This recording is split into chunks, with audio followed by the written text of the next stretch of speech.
Hello बच्चों, हम करेंगे आज क्लास 9 की मैथ्स का चैप्टर 7 की exercise 7.3। The first question is the triangle ABC and triangle DBC are two isosceles triangles on same base BC and vertex A and D are on same side of BC। If AD is extended to intersect BC at point P, show that. ये हमें congruent triangles दिखाना है। हमने question में given है कि triangle ABC और DBC to isosceles triangle है। ये डायग्राम में ABC है तो ये ट्रायंगल आइसोसेलेस ट्रायंगल है, और DBC ये भी ट्रायंगल आइसोसेलेस है और सेम बेस पे है BC पे। ठीक है, वर्टेक्स जो A और D है ये सेम साइड पे है BC की। इस BC पे जो लाइन ड्रॉ हो रही है AP, ये इसने BC को इंटरसेक्ट करा है P पॉइंट पे। ठीक है, शो हमें करना है कि ट्रायंगल ABD कॉन्ग्रुएंट दिखाना है ACD के। थर्ड पार्ट में हमें दिखाना है AP bisects angle A as well as angle D, and fourth part में AP is the perpendicular bisector of BC। Okay, so firstly हम फर्स्ट पार्ट प्रूफ करके दिखाते हैं। ये देखो बच्चों, मैंने गिवन टू प्रूफ लिख दिया, डायग्राम मैंने ड्रॉ कर लिया है। ओके, अब हम फर्स्ट पार्ट में जो दो ट्रायंगल्स कॉन्ग्रुएंट करने हैं इन दोनों ट्रायंगल्स को लिखते हैं। In triangle ABD and triangle ACD, इन दोनों ट्रायंगल में हमें क्या दिख रहा है ABD और ACD में। एक तो हम ये कह सकते हैं कि AB AC के इक्वल, क्योंकि आइसोसेलेस ट्रायंगल था। दूसरा हम कह सकते हैं AD AD कॉमन। तीसरा हम कह सकते हैं BD BC DC के इक्वल, क्योंकि ये ट्रायंगल भी आइसोसेलेस ट्रायंगल था। ओके, साइड से ये दोनों ट्रायंगल्स कॉन्ग्रुएंट हो जाएंगे।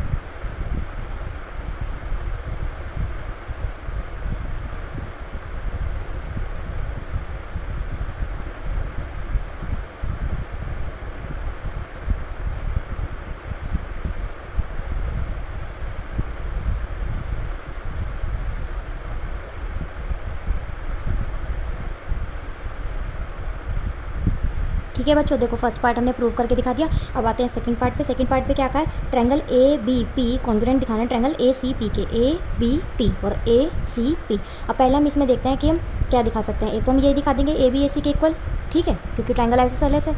दूसरा हम क्या दिखाएंगे AP AP कॉमन, क्योंकि AP इस ट्रायंगल में भी आ रहा है और बड़े वाले ट्रायंगल में भी आ रहा है, AC P में भी आ रहा है। तीसरी चीज़ हम क्या दिखाएंगे, BP PC के इक्वल भी नहीं दिखा सकते, बाइसेक्ट तो हो नहीं रही है ये। अगर हम ये वाला एंगल, क्योंकि हमने देखो अभी ऊपर हमने ये दोनों ट्रायंगल्स कॉन्ग्रुएंट करें, तो ये वाला और एक ये वाला, तो हम CPCT से ये दोनों एंगल्स इक्वल दिखा सकते हैं। तो वो क्या होगा, वो फिर हमारे सेकंड पार्ट के लिए हेल्पफुल होएगा। ओके, तो मैं यहीं पे इक्वेशन 1 मान के इसको सेकंड पार्ट में यूज़ करूँगी। देखो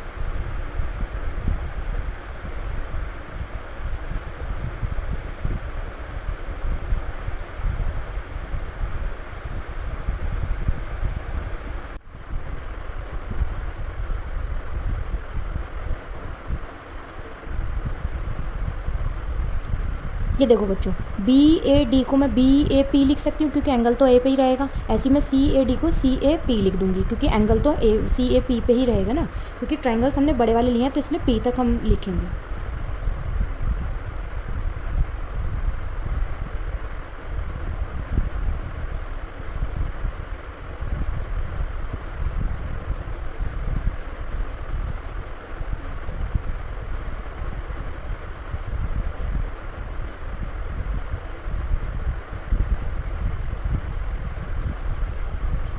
देखो बच्चों, यहाँ कौन सी प्रॉपर्टी लगी, हमने दो साइड ली हैं, एक एंगल लिया। देखो हमने ये साइड ली, फिर हमने ये वाला एंगल लिया, और फिर हमने ये साइड ली, तो साइड एंगल साइड।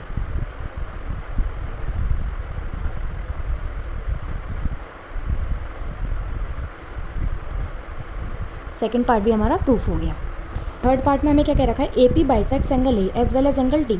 ये जो लाइन AP है इसने एंगल A को भी बाइसेक्ट करा, मतलब एंगल A भी 2 इक्वल पार्ट्स में डिवाइड हुआ, और इसी AP ने एंगल D को भी इक्वल पार्ट्स में डिवाइड करा। एंगल A को तो हम दिखा ही चुके हैं यहाँ पे, ठीक है, तो ये तो दिखाने की अब नीड है नहीं, हमें D को दिखाना जरूरी है। तो हम D के लिए क्या करेंगे, अब इन दोनों एंगल्स को इक्वल दिखाना है तो इन दोनों से रिलेटेड ट्रायंगल्स लेने पड़ेंगे। इन दोनों ट्रायंगल्स को कॉन्ग्रुएंट करेंगे, DP कॉमन आ जाएगा, BD CD के इक्वल हो जाएगा।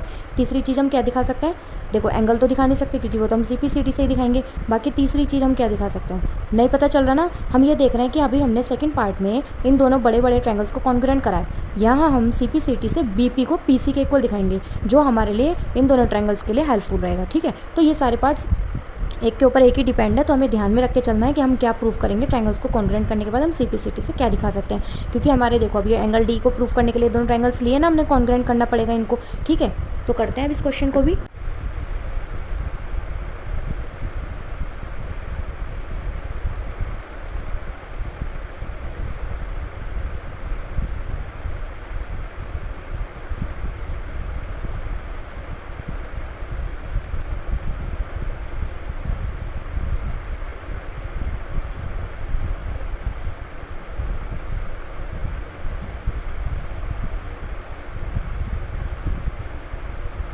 देखो बच्चों, मैंने D P D C D common लगा दिया, बी डी को सी डी के इक्वल दिखा दिया, बी पी को सी पी के इक्वल यहाँ मैंने यही लिख दिया। अब ये दोनों ट्रायंगल्स कॉन्ग्रुएंट है तो सी पी सी डी से हम कह सकते हैं B P equals to C P. यहाँ प्रॉपर्टी कौन सी लगेगी? साइड साइड साइड, क्योंकि तीनों ही हमने साइड लिए।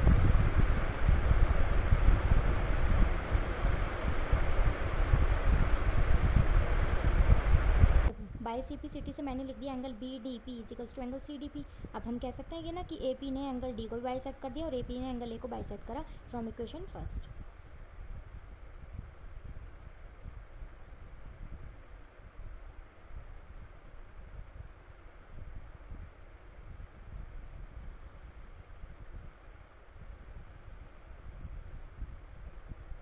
यहाँ देखो मैंने लिखा angle B A P equals to angle C A P, हमने फर्स्ट पार्ट में ही सी पी सी टी से प्रूव करा था, तो मैंने लिख दिया A P bisects angle A.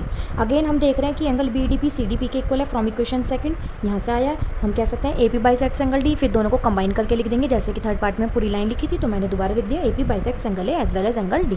Fourth part में क्या लिखा है? A P is the perpendicular bisector of B C. जो ये लाइन ए पी है ये परपेंडिकुलर बाइसेक्टर है। परपेंडिकुलर बाइसेक्टर का मतलब वो होता है कि जो लाइन उस लाइन पे स्टैंड है वो एक तो 90 डिग्री के एंगल्स हो जाएंगे, मतलब हमें दिखाना है A P B equals to A P C equals to 90 degree. दूसरी चीज़ हमें ये भी दिखानी पड़ेगी B P equals to C P. Okay,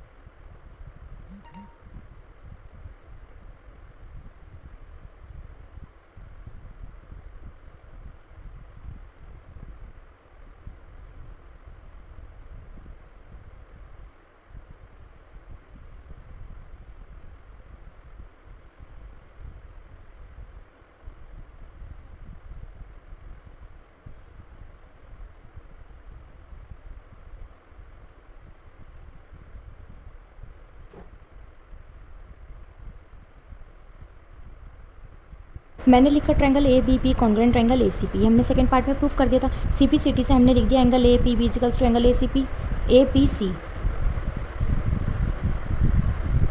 ठीक है, दोनों एंगल्स इक्वल दिखा दिए और बी पी सी पी के इक्वल दिखा दिया। नाउ हम कर रहे हैं angle A P B plus angle A P C equals to 180 degree linear pair से। फिर हम क्या करेंगे, दोनों में से किसी एक को कॉमन लिख देंगे और फ्रॉम इक्वेशन 3 से हमने ए पी सी को ए पी बी से रिप्लेस कर दिया। ए पी बी की वैल्यू सॉल्व करके आई 90 डिग्री, जो ए पी बी की वैल्यू है वही ए पी सी की वैल्यू आएगी 90 डिग्री।